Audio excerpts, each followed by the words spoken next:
রাসূল করিম সাল্লাল্লাহু আলাইহি ওয়াসাল্লাম আখেরি শাবানে খুতবা পেশ করেছিলেন এবং সেই খুতবায় তিনি বলেছিলেন, হে উপস্থিত জনগণ, হে মানব মণ্ডলী, আল্লাহ পাক আমাদের জন্য একটি পবিত্র মাস আমাদেরকে দিচ্ছেন, দান করেছেন, যে মাসটির নাম হচ্ছে রমাদান। রমাদান হচ্ছে রামদুন, রা মিম দত, রাম ধাতু থেকে উৎপত্তি, এর অর্থ হচ্ছে জ্বালানো, পুড়িয়ে দেওয়া, ভস্ম করে দেওয়া।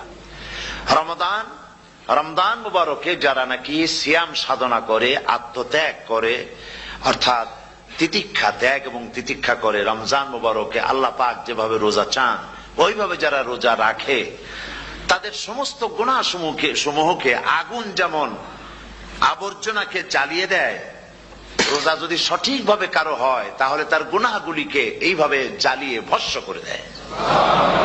সুবহানাল্লাহ বিহামদিহি। এই রমাদান আমাদের সামনে। আমি আমার আলোচনার শুরুতে আমি আপনাদের খেদমতে আরজ করতে চাই যে মাসটির মধ্যে আমরা প্রবেশ করতে যাচ্ছি, দুটি জিনিস আমাদের সামনে এখন। একটি হচ্ছে আমরা মাহে রমজানকে ইস্তেকবাল করতে যাচ্ছি, মাহে রমজান আমাদের সামনে।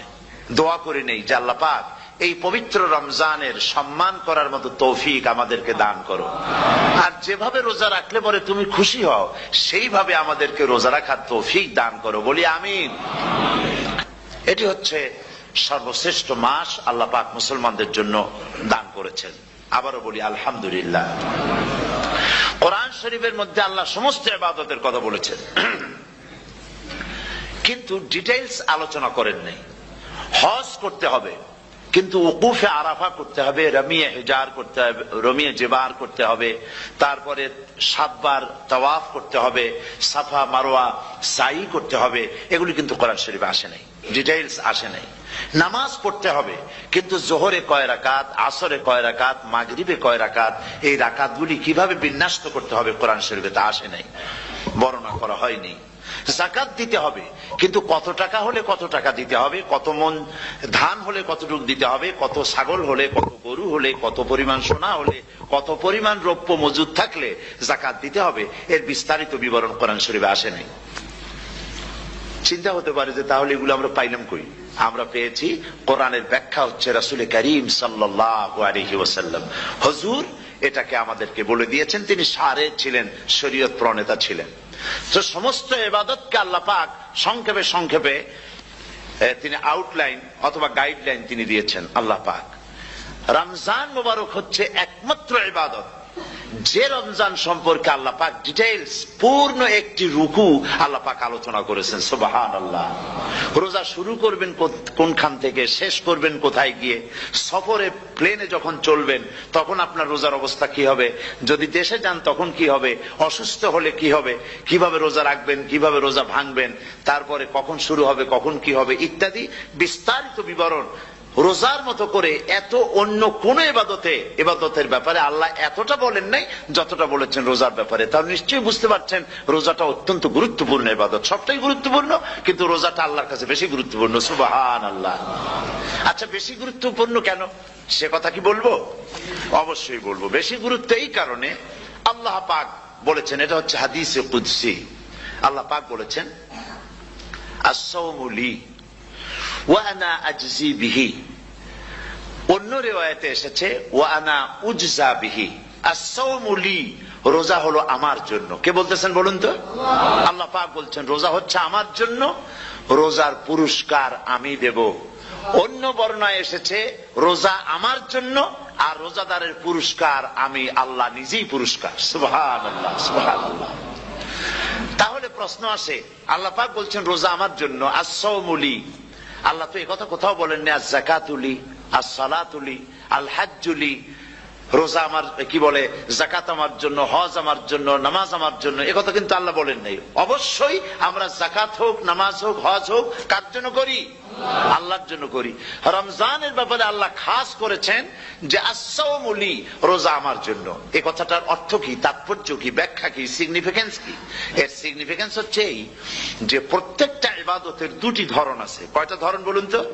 দুটি ধরন। একটি ধরন হচ্ছে বাহ্যিক আর একটা হচ্ছে আভ্যন্তরীণ। প্রত্যেকটা ইবাদতের দুটি দিক আছে, একটা মানুষকে দেখানো আর একটা ভেতরের।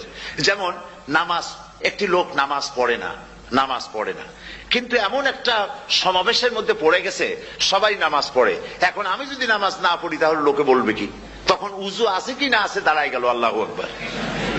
তাহলে দেখা গেল নামাজ আল্লাহর জন্য পড়ে, আবার মানুষের জন্য দেখাবার জন্য করে। যাকাত এটা দেয় মানুষে, তার নিয়তটাকে আল্লাহ পাক ভালো জানেন। কিন্তু কিছু লোক তেমন আছে যাকাতের নামে লুঙ্গি, আমাদের দেশে আছে, এখানে কি করে আমি জানি না, লুঙ্গি শাড়ি কিনে তারপরে বাড়িতে সব জমা করে এরপরে গরিবদের দাওয়াত দেয় এবং সকলকে দেখায় এভাবে লুঙ্গি দিল, শাড়ি দিল, লোকেরা দেখলো যে জাকাত দিল, খুব জাকাত দিয়েছে। কোরবানির ব্যাপারে এভাবে বিরাট একটা গরু কিনলো, কিনে মানুষকে দেখাইলো। চট্টগ্রামে আছে সবচেয়ে বড় দামের গরু একটা কিনে গরুর গলায় মালা একটা পরাইয়া তারপরে শহর ঘুরায়। এখন অবশ্য এটা কমে গেছে আগের থেকে অনেক। মানুষ দেখুক যে ও মুখে এই গরুটা কোরবানি করেছে। এটা কি কোরবানির জন্য হলো না মানুষকে দেখাবার জন্য হলো? হজ, টাকা আছে, লোকেরা বলবে কি যে এত টাকার মালিক তাও হজে যায় না, সুতরাং যাই একটু হজ করে আসি। তাহলে হজ করা গেল, আবার মানুষকে দেখাবার জন্য করলো। দুটি জিনিস আছে। কিন্তু একমাত্র রোজা যদি কেউ রাখে মানুষকে দেখাবার জন্য সকাল থেকে শুরু করে সন্ধ্যা পর্যন্ত না খাইয়া কোনো পাগলও থাকবে না। বলেন আপনারা ঠিক কিনা? সে তো মানুষকে দেখাবার জন্য দাঁত টাত পরিষ্কার করে নিল আর দুপুরে ভাত খাই নিল, বউতেও টের পাইল না। পারবে কিনা? পারবে। টয়লেটে গিয়ে খাই নিল ভালো করে, কোন একটা আড়াল জায়গা নিয়ে খেয়ে গেল, বাচ্চাও দেখলো না, বউতেও দেখলো না, খেয়ে নিল। তাহলে সে তো রোজা রাখলো না। আল্লাহ পাক বলছেন আসসামুলি, রোজা হচ্ছে আমার জন্য। যে রোজা রাখে আমার জন্যই রাখে, মানুষকে দেখাবার জন্য সারাদিন না খেয়ে থাকার কোনো প্রশ্নই ওঠে না। সুবহানাল্লাহ। সুতরাং রোজা যে রাখলো সে আমার জন্যই রাখলো। ওয়া আনা আজজি বিহি, রোজার পুরস্কার আমি আমার হাত দিয়ে দেব। সুবহানাল্লাহ, আমার হাত দিয়ে দেব।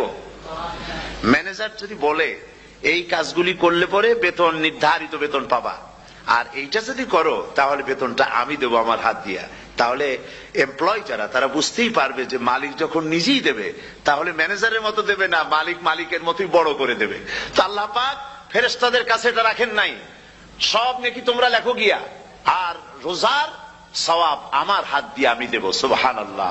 এরপরে আল্লাহ পাক বলছেন, অন্য রিওয়ায়াতে এসেছে রোজা আমার জন্য, আর রোজাদারের পুরস্কার আর কিচ্ছু না, রোজাদারের পুরস্কার আমি আল্লাহ নিজেই পুরস্কার হয়ে যাব। সুবহানাল্লাহ। হাদিস শরীফে এসেছে রোজা রাখলে পরে ক্ষুধার কারণে, খালি পেটে থাকার কারণে টক্সিন জাতীয় এক প্রকারের গ্যাস তৈরি হয় পেটের ভেতরে, স্টমাকের মধ্যে, ফলে মুখে এক রকমের দুর্গন্ধের সৃষ্টি হয়। নবীজি বলেছেন রোজাদারের মুখের থেকে যে গন্ধ বের হয় আল্লাহ পাকের কাছে রোজাদারের মুখের গন্ধ মেশক আম্বারের চাইতে বেশি পবিত্র। আপনার মুখের গন্ধটাও আল্লাহর কাছে পবিত্র। রোজাদারদের জন্য জান্নাতের একটি দরওয়াজা খাস করে রাখা হয়েছে, যার নাম রায়্যান। এই দরওয়াজা রোজাদারদের জন্য, কেবলমাত্র রোজাদারেরা সেখান থেকে প্রবেশ করবে, আর কেউ প্রবেশ করতে পারবে না। এই রোজাদারদের সম্পর্কে আল্লাহ পাক বলেছেন, হাদিস শরীফে এসেছে, বুখারী শরীফের হাদিস, রাসূল করিম সাল্লাল্লাহু আলাইহি ওয়াসাল্লাম বলেছেন লিসাইমে ফারহাতান, ফারহাতুন ইনদা ফিতরিহি ওয়া ফারহাতুন ইনদা লিকাই রাব্বিহি। রোজাদারের জন্য দুইটা খুশি। কয়টা খুশি বলুন তো? কে বলছেন? আল্লাহ রাসূল বলছেন রোজাদারের জন্য দুইটা খুশি। লিসাইমে ফারহাতান, দুটি খুশি। ফারহাতুন ইনদা ফিতরিহি, একটা খুশি হচ্ছে ইফতারের সময়। এই ফিতরিহি দুটি কথা, এই একটি কথার দুটি ব্যাখ্যা হয়। একটা হচ্ছে ইফতারের সময়, ইফতারের কথা বলা হয়েছে, আর ঈদের কথাও এর মধ্যে বলা হয়েছে। ইফতারের সময় হলো একটা খুশি, আর একটা খুশি হচ্ছে ইনদা লিকাই রাব্বিহি, যখন রোজাদারের সঙ্গে আল্লাহ পাক দেখা করবেন তখন হবে আরেকটা খুশি। তার মানে হচ্ছে রোজাদারদের সঙ্গে স্পেশাল আল্লাহ রাব্বুল আলামিন সাক্ষাৎকারের ব্যবস্থা করবেন। সুবহানাল্লাহ। তাহলে দুটি জিনিস হলো, একটা হলো ইফতারের জন্য দুটা, রোজাদারের জন্য দুটা খুশি, একটা হলো ইফতারের সময়, আর একটা হচ্ছে আল্লাহর সঙ্গে যখন দেখা করবে। তো ইফতারের যে খুশিটা, এই খুশি রোজাদার ছাড়া কেউ বুঝবে না। ইফতার সারাদিন রোজা রাখার পর সামনে পেঁয়াজি, বেগুনি, সালাদ, তরমুজ, মিষ্টি, তারপরে আম্বালা সুইট মিটের নানান রকমের মিষ্টি, এরপরে মুড়ি, কত কিছু সব সামনে নিয়ে বসে আছে। দেখছেন অবস্থা? সমস্ত কিছু সামনে বসা, ঘড়ির দিকে তাকানো। আপনি যদি 5 মিনিট আগে খান, ফেরেশতা এসে মুখের উপর থাপ্পড় মারবে, বেটা খাইলি কেন? বলবে কেউ? বলবে না। কোন ফেরেশতা লাঠি নিয়ে দাঁড়ায় আছে? দাঁড়ায় নাই। কিন্তু আপনি খাচ্ছেন না কেন? সুবহানাল্লাহ, সুবহানাল্লাহ বলবেন না? অন্তত 1500 বছর আগে আল্লাহ রাব্বুল আলামিন নির্দেশ করে রেখেছেন, সূর্য সাদা হওয়া থেকে, পূর্ব দিগন্ত সাদা হওয়া থেকে শুরু করে পশ্চিম দিগন্তে যখন কালো হয়ে কালো রেখা দেখা দেবে, যখন মাগরিব হয়ে যাবে, সূর্যাস্ত যাবে, ততক্ষণ পানাহার আর স্ত্রী সম্ভোগ থেকে বিরত থাকো। 1500 বছর আগের আল্লাহ রাব্বুল আলামিনের এই নোটিশ কিভাবে কার্যকরী হচ্ছে উম্মতের মধ্যে, মুসলমানদের ভেতরে। খাবার সামনে আছে, পিপাসা লেগেছে। এখন তো পিপাসা লাগে না, খুব ঠান্ডার সময়, এখন রোজা রাখতে খুব মজা হবে, তাই না? খুব মজার রোজা। কিন্তু এই রোজা যখন জুন মাস আর জুলাই মাসে আসবে, তখন টের পায় মানুষ রোজা কাহাকে বলে। প্রচন্ড পিপাসা, সামনে সব খাবার পড়ে আছে, একটা খাবারের দিকে রোজাদারের হাত যায় না, ঘড়ির দিকে তাকায় আর চুপ করে বসে বসে আল্লাহর জিকির করতে থাকে। আল্লাহ কয়, ফেরেশতারা দেখ, এই বান্দা বানাইতে নিষেধ করছিলি, সুবহানাল্লাহ। আল্লাহ খুশি হয়ে যান। রোজাদার অপেক্ষা করতে থাকে। ঠিক যখন কাটায় কাটায় সময়টা এসে গেছে, তখন আল্লাহর নাম করে খুরমা দিয়ে, পানি দিয়ে ইফতার শুরু করে দিল। আল্লাহ পাক খুশি হয়ে গেলেন। এই যে ইফতার, সারাদিন রোজা রাখা ইফতার করায় যে মজা, রোজা রাখলো না এরকম লোকেরাও কিন্তু ইফতার করে, করে না? পুরান ঢাকায় আছে, ঢাকার তো কয়েকটা এলাকা আছে, পুরান ঢাকার লোকেরা নাকি বলে যে, যারা রোজা রাখে না তারা বলে যে, রোজা না রাখে একরকম পাপ করছি, আর ইফতার না করে কবিরা গুনাহ করবো নাকি, ইফতার তো করাই লাগবে। তো খুব মজা করে ইফতার করে তারা। তো সারাদিন রোজা রেখে পেঁয়াজি, ছোলা, বুট, মুড়ি খাওয়ায় যে মজা, সারাদিন ভাত খাইয়া তারপরে ইফতারে শরীক হওয়া, ছাগলে ঘাস খাইলে যেমন লাগে ওইরকম তার মুখে লাগে, এই মজা পাবে না। রোজাদারের যে মজা লাগে সেই মজা সে পাবে না। সারা মাস রোজা থাকার পর, আল্লাহর হুকুম মেনে সারা রাত রোজা রাখার পর, তারপরে ঈদের দিনে জামা কাপড় পরিষ্কার করে, শেরওয়ানি গায়ে লাগাইয়া, পাঞ্জাবি পরে, আতর মেখে, এরপরে ঈদের জামাতে যখন দাঁড়ায় যায়, সে যে মজা পায়, সারা মাস রোজা রেখে ঈদের জামাতে গিয়ে সে যে মজা পায়, যে রোজা রাখলো না, ঈদের দিনে খুব জামা, পাজামা, সেন্ট এগুলো মেখে টেকে প্রথম কাতারে গিয়ে দাঁড়ায় গেছে, ও সেই মজা পাবে না। ওর মনের মধ্যে একটা চোর চোর ভাব থেকেই যায়। সে মনে মনে ভাবে, এই জামাত আমার না, জোর করে আসছি, এইখানে দাঁড়াবার যোগ্যতা আমার নাই। মনের মধ্যে সে একটা অপরাধী ফিল করে, সে ফিল করতে থাকে। সুতরাং রোজাদারের জন্য দুইটা খুশি, একটা হচ্ছে ইফতারের সময়, আর একটা খুশি হবে যখন আল্লাহ তাদেরকে দেখা দেবেন। সুবহানাল্লাহ। এই রোজা আল্লাহ পাক দান করেছেন। আচ্ছা, কি জন্য রোজা আমাদের দিলেন? এই জন্য দিয়েছেন যে একটা মাস পৃথিবীর মুসলমানরা না খেয়ে থাকুক দিনের বেলায়, ওই না খেয়ে থাকার যে খাবারগুলি বাঁচবে, এগুলি আল্লাহ অন্য কোন এলাকার মানুষদের খাওয়াবেন নাকি? এই জন্য করেছেন রোজা, এজন্য করেন নাই। রোজার ফজিলত আল্লাহর নবী বলেছেন, রমজান মুবারকের এত ফজিলত, মানুষ যখন কোন ইবাদত করে, আল্লাহ পাক সেই ইবাদতের নেক আমলের সওয়াব 10 থেকে শুরু করে 700 পর্যন্ত বাড়ায় দেন।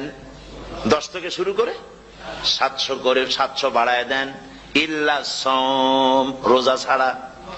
নবীজি বলেছেন, রমজান মুবারকে কেউ যদি একটি নফল কাজ আদায় করে, একটি নফল ইবাদত করে, অন্য মাসের একটি ফরজ আদায় করার সওয়াব আল্লাহ পাক নামায় আমলে দিয়ে দিবেন।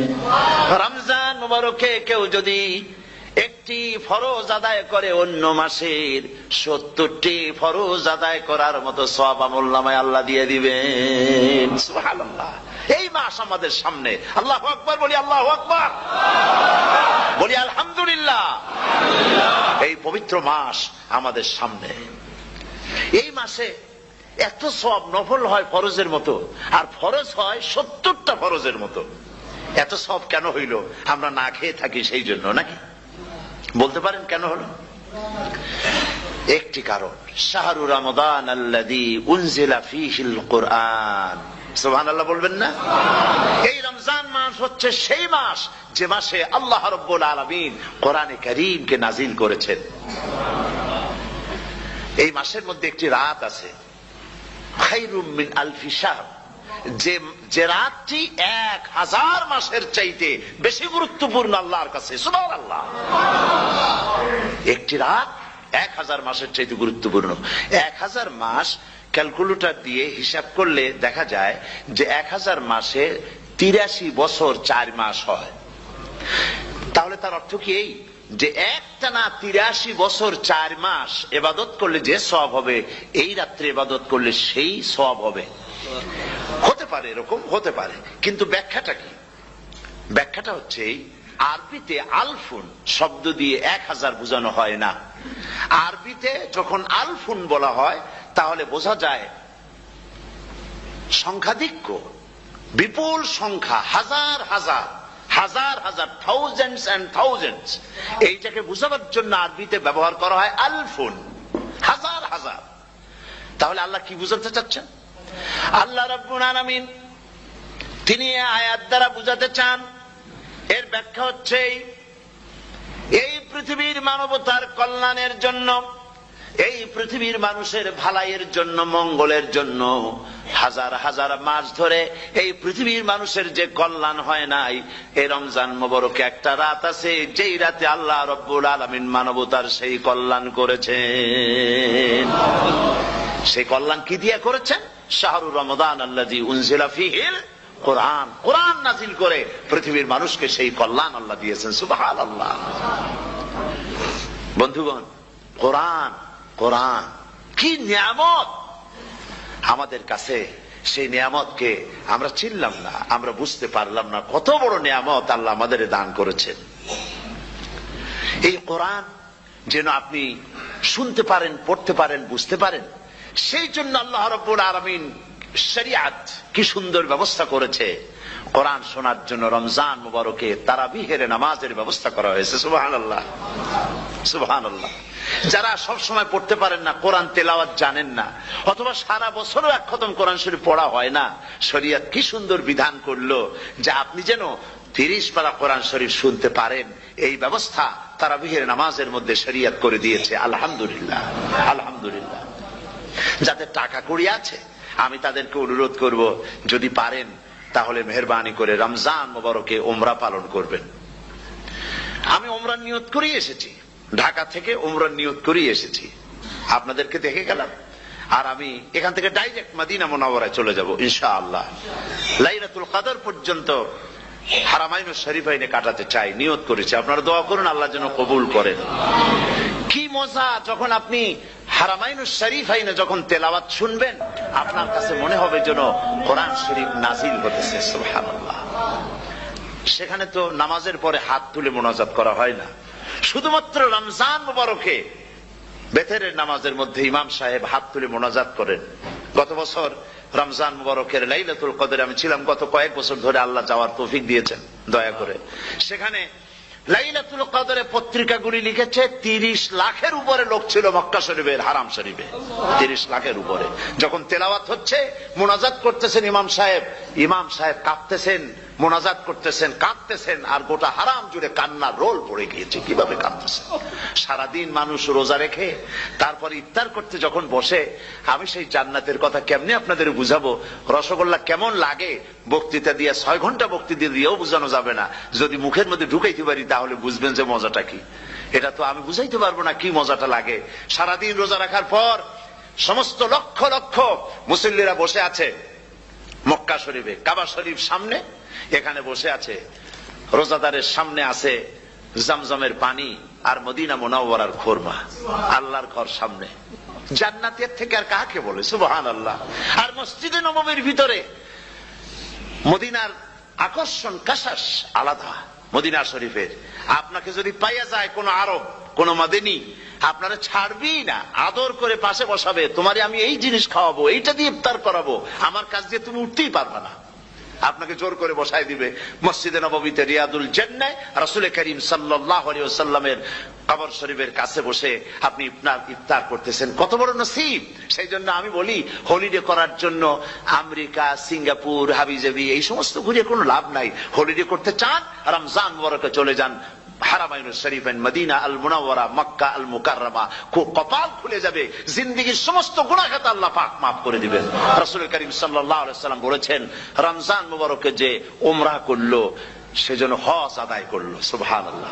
অন্য রিওয়ায়াতে এসেছে, যে ব্যক্তি রমজান মুবারকে উমরা করলো সেজন্য আমার সাথে হজ আদায় করলো। সুবহানাল্লাহ। তো বলতেছিলাম যে কোরআনে কারীম হচ্ছে একটি বিরাট নিয়ামত, এই নিয়ামত শোনানো হয় রমজান মুবারকে। আমি এবার এসে খুব খুশি হলাম একথা শুনে যে ইস্ট লন্ডন মসজিদ তারা একটা ব্যবস্থা করেছে, সুন্দর একটা রেডিও তারা আবিষ্কার করেছে। না কি করছেন আপনারা? ট্রান্সমিটার তৈরি করেছেন। ওনারা ওখানে রেডিও বিক্রি করেন, আপনারা বহুটা খরচ করেছেন, তারা হাজার হাজার পাউন্ড খরচ করে টাওয়ার বানিয়েছেন এবং একটা ফ্রিকোয়েন্সি তারা নিজেরা নিয়েছেন, আর রেডিওগুলি 125 পাউন্ড করে ওনারা দিচ্ছেন খরচ হিসেবে। এটা যারা নিয়ে যায় ঘরের মধ্যে বসে তারাবিহের তেলাওয়াত তারা শুনতে পাবেন। মহিলারা অনেক সময় আসতে পারেন না, মহিলারা ঘরে বসে শুনতে পারবেন। ওই ইস্ট লন্ডন মসজিদে যত ওয়াজ হবে, তেলাওয়াত হবে, নামাজ হবে, আজান হবে, ওয়াজ হবে, জিকির হবে, সব আপনার ঘরে বসে আপনি শুনতে পারবেন। আল্লাহ রাব্বুল আলামিন এই ইকদামকে, এই পদক্ষেপকে আল্লাহ কবুল করুন, সবাই বলেন আমিন। এবং প্রত্যেকের ঘরে ঘরে এই রেডিও পৌঁছে যাক, আমরা বলি আমিন। আল্লাহ যেন কবুল করেন। আপনি ঘরে বসে মসজিদের সমস্ত প্রোগ্রাম পেতে পারবেন। আর কি সুন্দর, সেখানে যিনি তেলাওয়াত করেন, আজান দেন, আলহামদুলিল্লাহ, তার আজান শুনলে পরে তো মনে হয় যে আমি মক্কা শরীফে চলে গেছি, মদিনায় চলে গেছি। আর তেলাওয়াতও কত সুন্দর, আলহামদুলিল্লাহ। আল্লাহ তার প্রতি রহম করুন, আমরা বলি আমিন। সুতরাং বলতেছিলাম যে এই পবিত্র রমজানুল মুবারক, এটি কি জিনিসটা, কি জিনিসটা বুঝাবার জন্য আমি বলি, যেমন এই ঘড়িটা এটা কেনার পর 2-1 বছর পর এটা ফাস্ট হয় অথবা কি হয়, স্লো হয়ে যায়। তখন এটাকে সারার জন্য আমরা হসপিটালে দেই। হসপিটাল মানে লন্ডন হসপিটাল না, ঘড়িরও হসপিটাল আছে। তো ঘড়ির হসপিটালে দিলাম, ওরা এটাকে দেখে শুনে ওয়াইলিং করে টরে দিল ঠিক মতো। একবার যদি ঠিক করে দিল, আবার আমার 1-2 বছর চললো, আর কোনো ডিস্টার্ব করবে না, ঠিক কিনা? আপনার গাড়ির ইঞ্জিন যদি কোন রকমের অসুবিধা করে, তাহলে গাড়ির ইঞ্জিনকে ওভারহোলিং করতে হয়, ইঞ্জিন ডাউন দিতে হয়। একবার যদি ইঞ্জিন ডাউন দিলেন, ওভারহোলিং করলেন, তাহলে আপনার এই গাড়ি 5-6 বছরের জন্য আর হাত দিতে হবে না। এই কথাগুলি বুঝতে পারছেন কিনা? সারা জীবন, সারা মাস অন্যায় করার পরে, গুনাহ করার পরে মানুষের অন্তঃকরণে কালিমা লেগে যায়। আল্লাহ রাব্বুল আলামিন রমজান মুবারকের একটা ব্যবস্থা করেছেন, ইঞ্জিন ওভারহোলিং এর মতো, ইঞ্জিন ডাউন দেওয়ার মতো।